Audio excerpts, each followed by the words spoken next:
הכתבה הבאה היא על ילד בן 5.5 שלא יכול לנשום לבד וזקוק להנשמה ולהשגחה 24 שעות ביממה. ההורים מבקשים עזרה, אבל קופת החולים משאירה אותם להתמודד לבד. את הסיפור מביא כתבנו בצפון אלירן טל.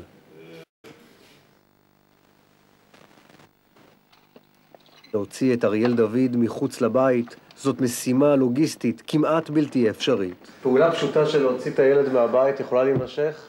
היא לוקחת לפעמים גם חצי שעה, לפעמים אני צריכה לבקש עזרה מאנשים ברחוב, ומאוד מאוד קשה. זה סיפור על אבא ואימא שצריכים להתמודד עם מחלתו הקשה של בנם בכוחות עצמם. אריאל בן 5 חולה במחלה נדירה, ומאז נולד הוא מונשם ומטופל בתרופות רבות. הוריו החליטו לטפל בו בבית, והם משגיחים עליו 24 שעות ביממה. כן, גם בלילות הם חייבים להיות לצידו, ערים, לוודא שהוא מקבל את אספקת החמצן. אני ואבא שלו הקרבנו את עצמנו 5.5 שנים, אבל אנחנו לא יכולים יותר, זה לא אנושי. לא אנושי ככה לחיות. להיות ער 24 שעות, להיות אחות, להיות רופאה. אני רוצה להיות אימא, אבל אם משהו חס וחלילה יקרה לי, אין לבן שלי צ'אנס במקום הזה.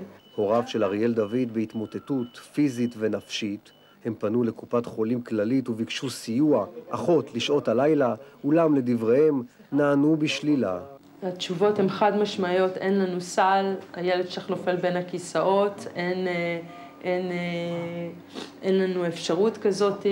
בינתיים הוריו של אריאל דוד מטפלים בו לבדם במערכה, מסביב לשעון, סוחבים את הציוד המסורבל לכל מקום ומייחלים לרגע שבו יוכלו, אחרי 5.5 שנים, גם קצת לנוח. מקופת חולים כללית נמסר שהילד מטופל באופן מיטבי במסגרת הייחודית של הכללית שמאפשרת אשפוז בית למונשמים. הצוות הרפואי מבקר את הילד בקביעות ונרכש בעבורו ציוד רפואי